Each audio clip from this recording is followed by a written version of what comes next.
Hey YouTube, a fistful of goats here, and today we're bringing an interesting deck. It's Generaider. First, know how this deck works. This deck basically is a level 9 deck that works by spamming out a bunch of monsters on the opponent's turn that can be treated for one of the boss monsters to use the powerful effects. Essentially, your deck is you're basically playing as an MMORPG where you're making a big boss, spawning a bunch of mobs, and then trying to beat the people coming into your game world. If you're familiar with Diary Yu-Gi-Oh, you know that this is her favourite deck, and she definitely inspired me to want to give it a try myself. I'm playing a 60 card brew that uses the Invoked engine because this card actually unbricks the deck I didn't know I was going to get until like 5 minutes before the event started. So expect a lot of this deck in the future on this channel because you'll be seeing a 40 card version coming up soon. I'm going to try and do a Guardian version that Dyer made. It looked pretty spicy. And I'm going to try other engines like the Adventure Package. So that being said, let's begin. To start things off, we have Valor, Sidir of the Generaider bosses, So this card, what Generaider really needed to make it a powerful deck. The problem with Generaider is all the level 9 bosses suck in the hand. They're very hard to get out. You want them in the deck so they can be summoned off the boss stage field spell. This card, when she's summoned, lets you pitch up one of those bricks to the graveyard to summon her, and then you can revive a Generaider from graves. So obviously the trick is summon this, pitch a Generaider, most probably Mardell, and then you get advantage of the cards that come to the field. You make the rank 9, and you go from there. Next up, here's her husband. 3 copies of Lobter. This card is the best normal summon in the deck. He's basically a Longfire Blossom for the archetype. Once per turn, during your player's turn, you can sack this card and summon any level 9 Generaider from your deck. So this means he can, along with the field spell, he helps us get out any monster we want. And during the opponent's turn, he gives all our monsters a 1000 point buff. So this makes the 4 tokens we summon off the field spell very hard to out. It can give us 4k monsters that the opponent can't really beat over. Let's say this card's really good. And those are our two best monsters, and the only ones we play a bunch of. Next we play one Mardell. Thank God this card finally got a reprint. Goddamn Rika dragging up the price of this card. Anyway, what Mardell does is on summon, she lets us add any generated spell or trap from our deck to our hand. So she's off. So often you want to get these two on the field. You want to pitch her, summon her, bring her back. So that way you get the exceed, and you get the field spell to do the most of your plays. Next we have double Hela and double Ha. So I chose this. I built this deck expecting a grindy game, which is why I'm playing multiples of these. Hela is a monster reborn. You can contribute any Generaider card to quick effect summon back a Generaider from your graveyard. So this card can give you back your negate, which is this one. It can give you another search with Mardell, and it can give you into other effects as well. So like I said, Ha, you can sacrifice 2 Generators, so most likely will be the tokens, to negate any card once per turn. And once per turn, when your opponent adds from deck to hand, they have to pitch a card from hand or field. So this guy, he disrupts the opponent, and he can strip them of their resources very easily as well. You could play 3 of this if you wanted to, if you really want to go for a more grindy build, but I think with the new cards, 2 is enough. Next up, we have 1 Nidhogg, 1 Frody, and finally 1 Utgata. Now, Nidhogg is the weakest of the Generaider monsters, in my opinion. He is a monster negate, but his points are the lowest, and I don't go into him that often. These are our disruption. So what Frody does is you can sacrifice any number of Generators on the field and pop that many monsters. Now keep in mind the field spell summons 4 tokens on your opponent's turn, so this card can pop up to 5 cards in the field. Sorry, 5 monsters on the field. This is pretty powerful. Whereas with Garda, can sacrifice 2 Generaider monsters to banish any card on the field. So it can deal with problematic back row, it can deal with floodgates, it can deal with monsters that can't be destroyed, and it's got a pretty powerful 2700 body.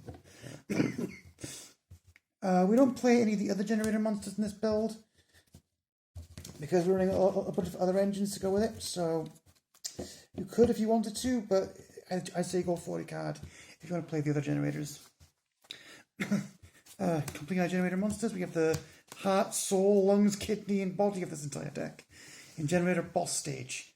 What this card lets us do is when the opponent draws, sorry about that, it lets us special summon a Generator from our deck and then make as many tokens as we have open field zones. So the tokens are 1500 attack monsters. They come into attack mode, and they're all called Generator tokens, so they can be used as sacrifices for the Generator effects. So essentially, boss stage is how this deck grinds the opponent into dust, basically. Because every turn we're getting a big, difficult to out monster, we're probably getting some form of disruption or adding to our hand.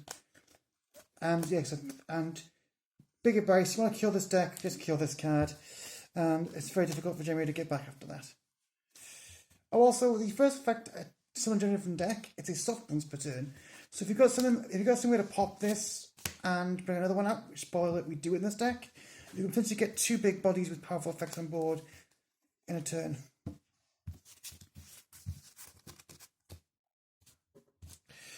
Next up we have absolutely ridiculous spell, World Legacy Monstrosity. A quick play spell, this card's got 2 powerful effects. One, we can summon a level 9 from our hand, which is a way to unbrick if we draw a lot of the bosses.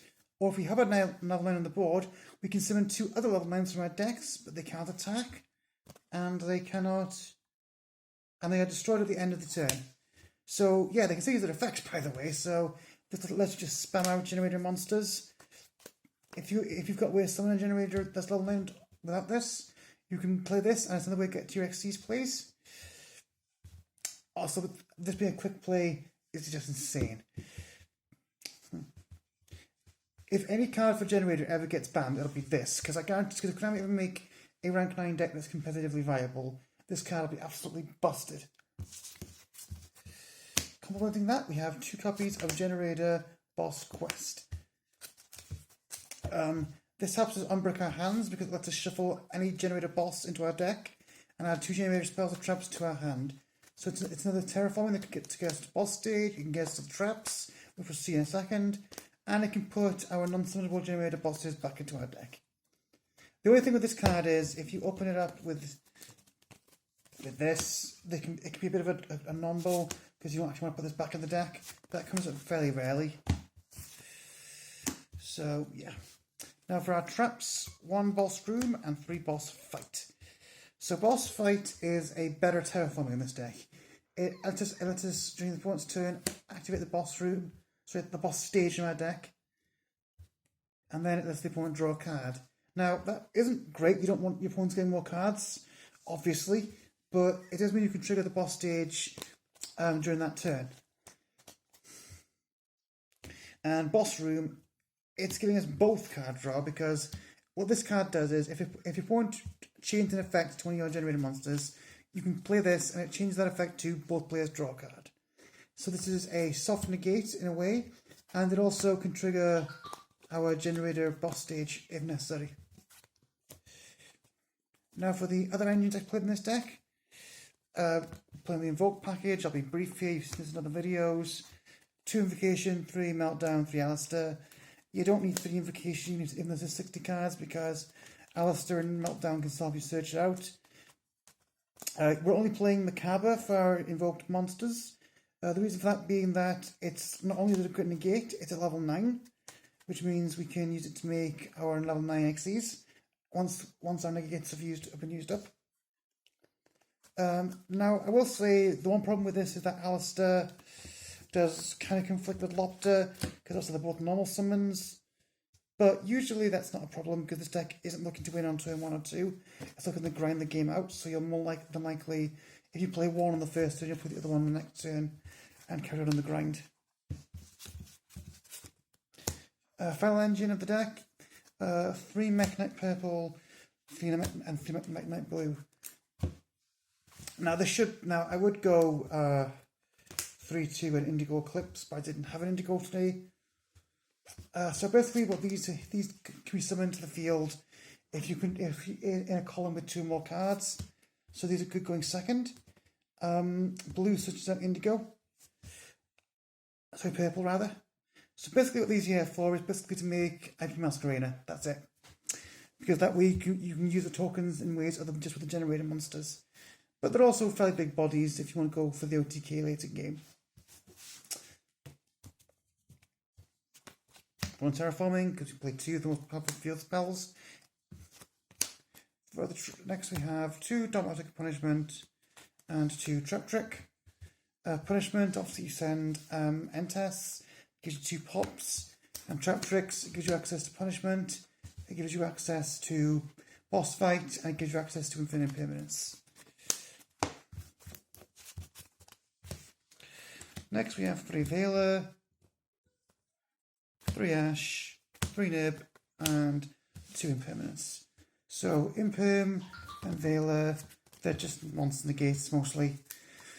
But with Imperm you can also set this, it does work well with the Mekk Knights. Ash, obviously you want to stop combo decks with this from getting to their playmakers. And of course Nib, because Generaider is the most miserable deck ever printed. Ugh, I hate that deck so much. And that was my Invoked Generaider list. Let's go to the extra deck. 2 Generaider Boss of Shadows and 2 Leviathan and 2 Yomununda. So Boss of Shadows can be made with any 2 9s. Then during either player's turn, you can send it to the graveyard, summon a non-fairy Generaider, aka Yomununda, and then put 2 materials from anywhere on the field under that monster. So this turns Yomununda into a non-targeting, non-destruction removal card. It's insane. To Yomununda, like I said, you get this off of the Shadow Boss. It strips 2 cards off the opponent's field, and then quick effect, each player draws a card, which triggers the boss stage, and then both go put 1 card under Yomununda. So it takes 1 card out of their hand, 2 cards of the field. This card's pretty powerful going second. For the other right, just does the right 9s. This is kind of like a mini Yomununda. I'm lucky this kind of actually played this today. It's basically a negate. It's kind of like another Macabre. You can discard 1 card of the same of a certain type and negate it. And this.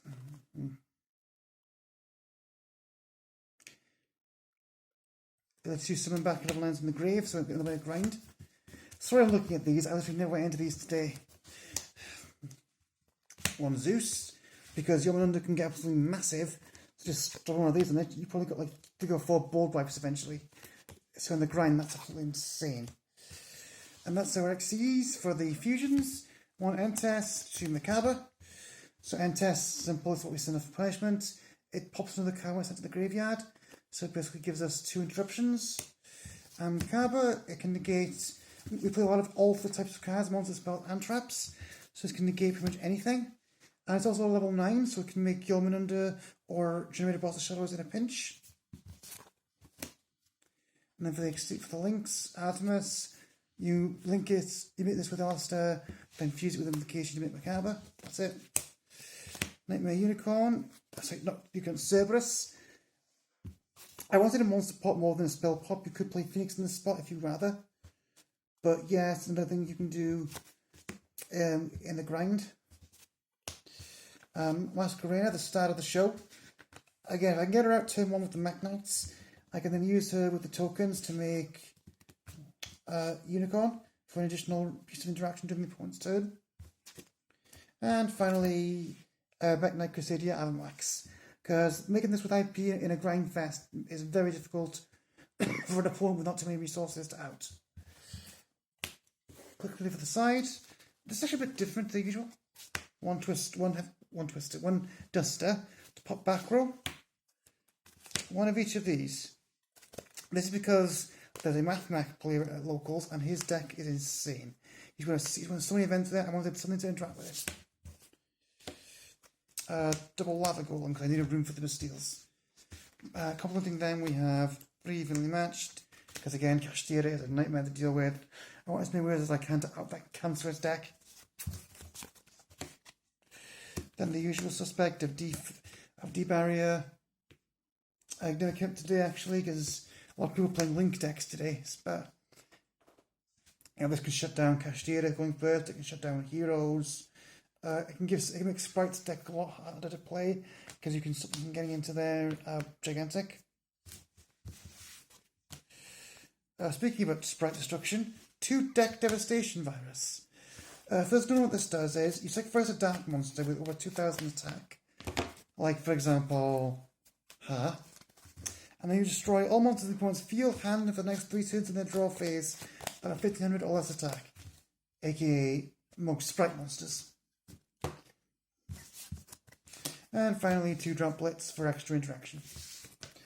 So I'm going to be honest, I enjoyed this deck, but I'm looking forward to going to the 40 card version now that I've got this. I plan to show a few decks versions of this deck on the channel soon, so stick around for that, and the next scripted video should be out by the end of the week. So thank you guys for watching, and I'll see you in the next one.